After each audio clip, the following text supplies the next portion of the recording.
without destroying the economy. Well, Gerald, interrupt. I saw a bunch of news articles. I forgot to cover them the last few days. In fact, guys, Google this for me. Top insurance company buys gold first time in history. $400 million they bought. Tell folks about that, Mr. Celente. I believe it was Northwestern, or it was I think it was Northwest Mutual. They have $400 or $200 million worth of gold they bought for the first time in business. I think they're in business like 150 years. Yeah, that's what it said. And then I did more searches and found out a bunch of governments, like the Chinese, the Arabs, the Europeans, and other insurance companies are quietly moving into gold. They've never done that. What does that tell you, Gerald Celente? It tells us that the fiat currencies, particularly the dollar, are not going to be worth the paper they're printed on. Again, even when you heard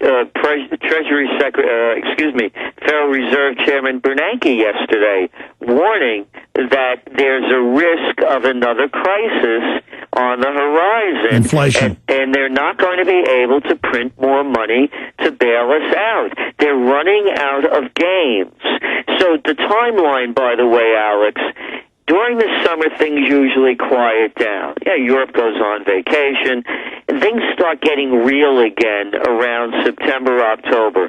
Again, you just look through history. When we saw the crisis that happened in 2008, it happened in September. I think it was September 15th. It was with Lehman Brothers went belly up, the biggest bankruptcy in our history, AIG crisis, Merrill Lynch, and one after another. What happens is when people come back from vacations, they start looking at the books in a lot of different ways. They get real about it.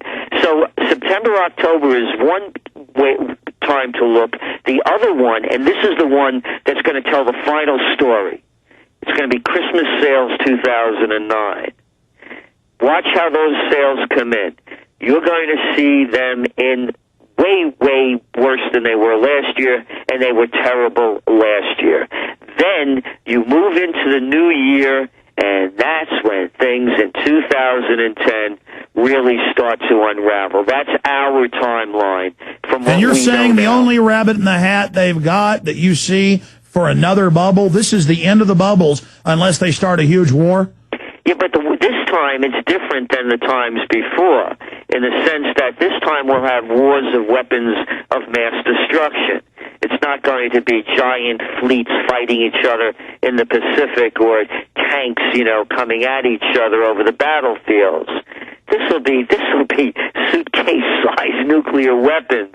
Matter of fact, my book Trends 2000, which came out in December of 1996, the whole front of it was front-loaded with the breakup of the former Soviet Union and all of the nuclear materials on the black market that was spread throughout the world, and they're still out there.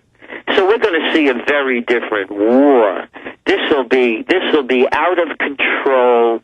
No one will know what to do, and the chaos will be beyond what any Hollywood movie could ever dream up. So you're talking about a black ops, special ops war? Yes. Again, anybody could get over into anybody's country. It's not a big deal. Borders are very porous. I remember writing in the Trends Journal, I believe it was 1998, about over 100 suitcase-sized nuclear weapons were lost in Russia. I mean, lost? So it's going to be that kind of thing, weapons of mass destruction. We called it WWMD3. World Wars of Weapons. Okay, I want to go over that with you because you've talked about it, government-sponsored terror. There's certainly some real terror and real wars, between powers. But look at these global banks. They're bringing in their world government. They're using the global crisis to get their global carbon tax. They engineered the crisis, whether by design or by their idiocy. The point is they're clearly getting power and control out of it.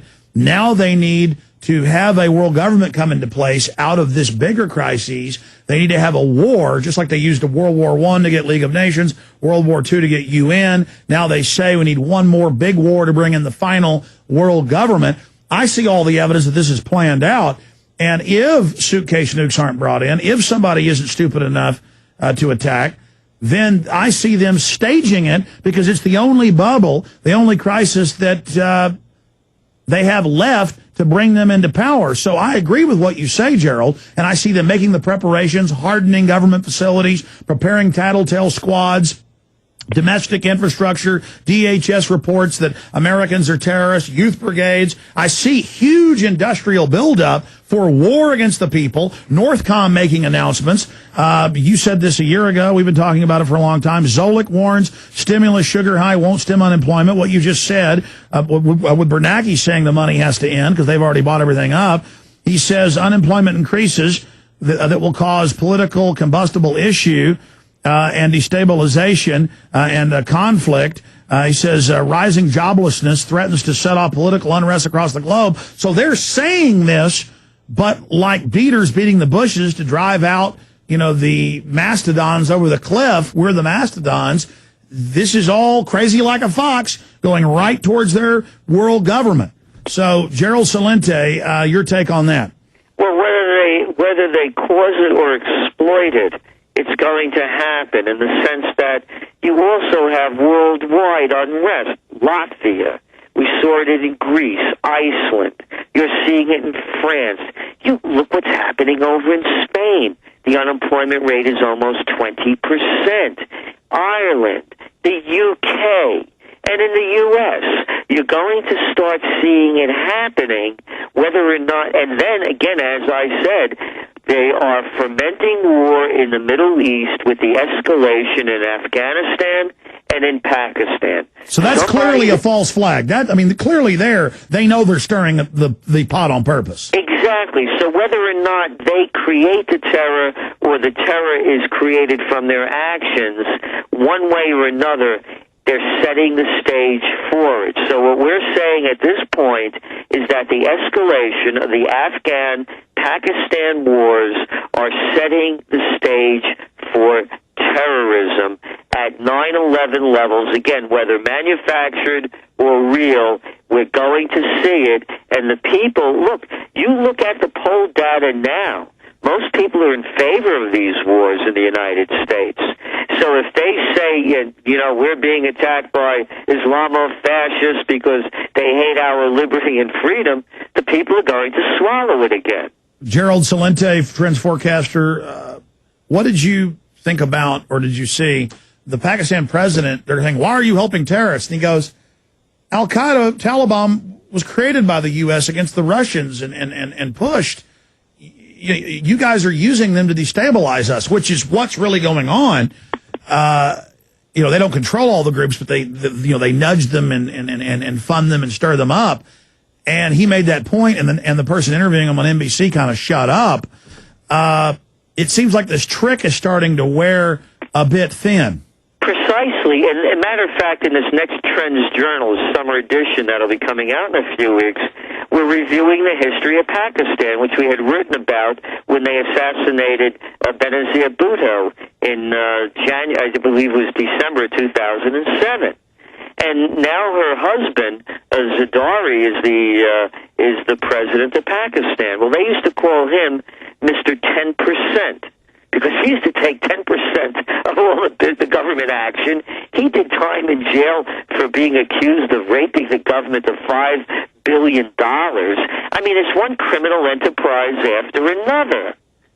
And we're in the thick of it. Absolutely. Gerald Celente, I don't know if you've seen this yet. It just came out last night. Washington Times playing some one of millions, crazy imams bragging about if we had one fighter to bring anthrax to America and kill hundreds of thousands. I've seen this months ago. They take this like it's breaking news and say he works with the gun-owning militia. Then they tie militia to white supremacists. Same thing that they do in the DHS report that says gun owners, veterans are the number one threat. And we see all of Homeland Security, Northcom, being set up to suppress a legitimate revolution by the American people, or a restoration, which you've been predicting. We've got Zolik at the World Bank saying this is coming. They're clearly now swinging around the Homeland Security system, the apparatus, to point it at the American people, saying we are Al-Qaeda.